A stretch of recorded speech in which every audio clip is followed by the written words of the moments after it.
Hello friends, episode start करने से पहले अगर आपने अभी तक हमारे चैनल को सब्सक्राइब नहीं किया है तो सब्सक्राइब कर लें और नोटिफिकेशन बेल को भी प्रेस कर लें।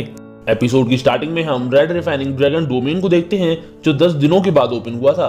तभी वहां पर ज्यू शैनोनिया और फी के साथ पोर्टल के जरिए एंटर करता है और वहां पर इतने सारे लोगों को देखकर ज्यू एक्साइटेड हो जाता है। इस पर फी बताता है कि नॉर्मल डंजन्स में टीम ही एंटर करती हैं और इनमें प्लेयर्स की संख्या की एक सीमा होती है, बट पब्लिक डंजन्स में कोई रिस्ट्रिक्शंस नहीं होने की वजह से सिंगल प्लेयर भी एंटर कर सकता है। और इस गेम को पब्लिक डंजन्स और टीम डंजन्स में डिवाइड किया गया है और बताता है कि अब जब ब्लडी मून गिल्ड ने अपना एस रैंक डंजन ओपन कर दिया है तो ज्यादातर लोगों को यही लग रहा है कि ब्लडी मून गिल्ड इस डंजन को कंट्रोल नहीं करेगा। ये सुनकर ज्यू खुश होने लगता है। इस पर शैनोनिया उसे रिलैक्स करने को मना करती है क्योंकि उसके इतने सारे एनिमीज हैं जिनमें से कई सारे यहाँ आए होंगे। तभी गेट का ओपनिंग काउंटडाउन स्टार्ट हो जाता है और फिर डंजन का गेट ओपन हो जाता है, जिस पर ज्यू शैनोनिया से डंजन के अंदर चलने को कहते हुए आगे जाने लगता है। तभी वो नोटिस करता है कि वहां पर खड़े लोग अपने आप आगे जाने का एक पाथ बना रहे हैं, जिस पर फी उन्हें जल्दी से एक साइड हटने के लिए कहता है। और ज्यू और शैनोनिया जब साइड हटकर पीछे की तरफ देखते हैं तो वहां पर गोल्डन टोड गिल्ड के 2 प्लेयर्स एंटर कर रहे होते हैं और यहाँ पर ज्यादातर प्लेयर्स न्यू बाइज ही होते हैं। फिर हमें गोल्डन टोड गिल्ड के दोनों प्लेयर्स के बारे में बताया जाता है, जिसमें से लड़के का नाम स्वॉर्ड होल्डर माओडू होता है तो वहीं लड़की का नाम डेलिकेटेड रोज कोएन ये होता है।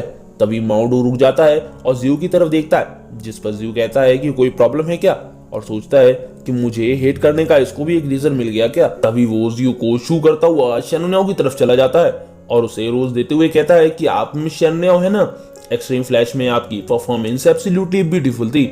उसके हाथ में रोज को देखकर ज्यू सोचता है कि इसे अचानक से रोज कहां से मिल गया।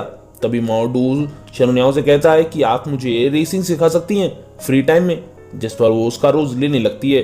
तो ये देखकर ज्यू मनी मन में शैनोनिया को रोकने लगता है क्योंकि माओडू उससे फ्लर्ट कर रहा था और ज्यू को उससे जेलस हो रही थी। शैनोनिया उसका रोज ले उससे पहले ही एक रोबोटिक हैंड माओडू को पकड़कर हवा में उठा लेता है और वो रोबोटिक हैंड ज़ाओ वेंजी के रोबोट का होता है।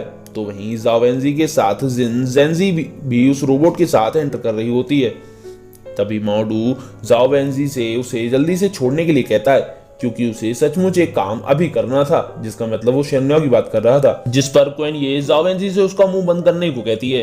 तो वहां पर खड़ा एक बंदा बोलता है कि गोल्डन टोड गिल्ड ने 2 और लोगों को भेजा है पार्टिसिपेट करने के लिए, जिस पर दूसरा बंदा बोलता है कि इस बार ज़ाओ वेंजी के साथ गोल्डन टोड गिल्ड की नंबर 1 सपोर्ट प्लेयर जिन जेंजी भी पार्टिसिपेट करने वाली है।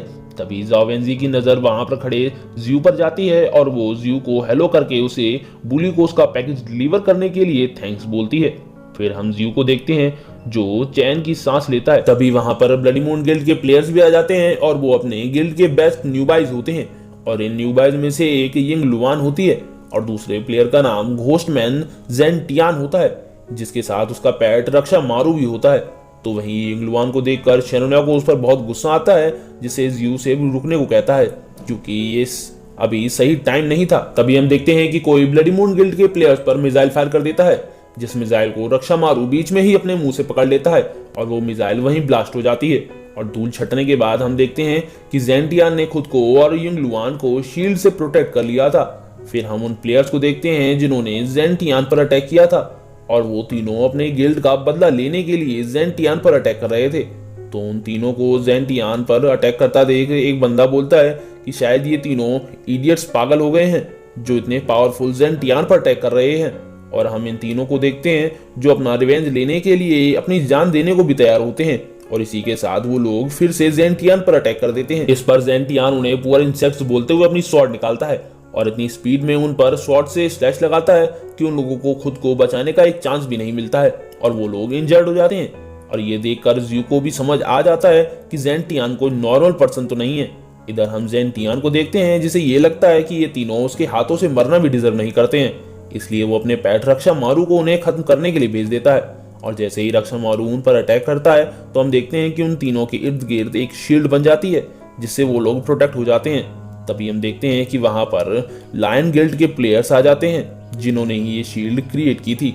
तो लायन गिल्ड के इन प्लेयर्स को देखकर लोग बातें करने लगते हैं कि लायन गिल्ड के प्लेयर्स ने इतनी इनहैंस्ड शील्ड को इतनी डिस्टेंस से ही परफेक्टली मैनेज कर लिया। फिर हमें लायन गिल्ड के प्लेयर्स का नाम बताया जाता है, जिसमें से लड़के का नाम एल्फ स्वॉर्ड्समैन लॉन्ग टियान होता है और वहीं लड़की का नाम होली ब्लैक नाइट लिंग रैन होता है, जो अकेले ही ए रैंक डंजन को हैंडल कर सकती है। फिर लॉन्ग टियान और लिंग रैन जेन टियान को यहाँ पर फाइट करने के लिए मना करते हैं, जिस पर जेन टियान यिंग लुआन के साथ वहां से चला जाता है।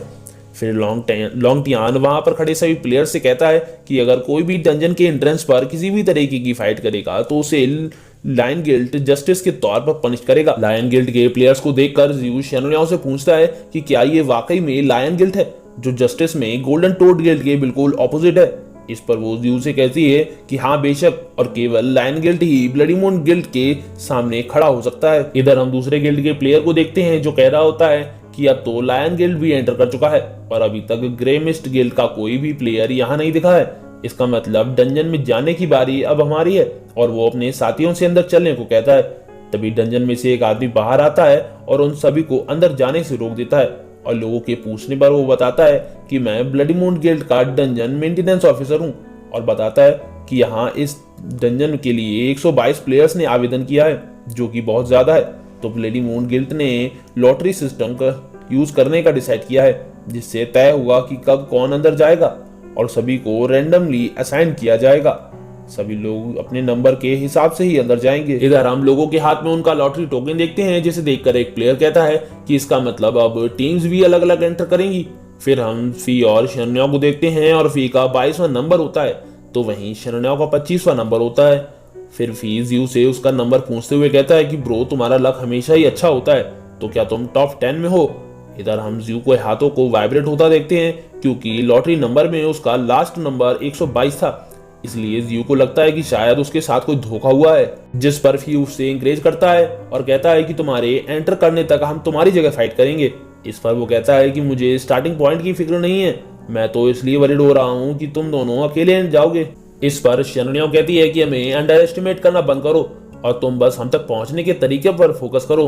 तभी फी कहता है कि मैंने पूरी स्ट्रेटेजी प्लान कर ली है, अगर हम फाइट कर सकते हैं तो फाइट करेंगे, वरना वहां से भाग जाएंगे। जिस पर जियू भी उनकी बात मान जाता है। फिर फी मैप को देखकर मीटिंग पॉइंट सेट करने लगता है और कहता है कि हम फर्स्ट फ्लोर से एग्जिट करने के बाद स्नेक टॉम पर मिल सकते हैं और सेकंड फ्लोर में एक साथ एंटर कर सकते हैं।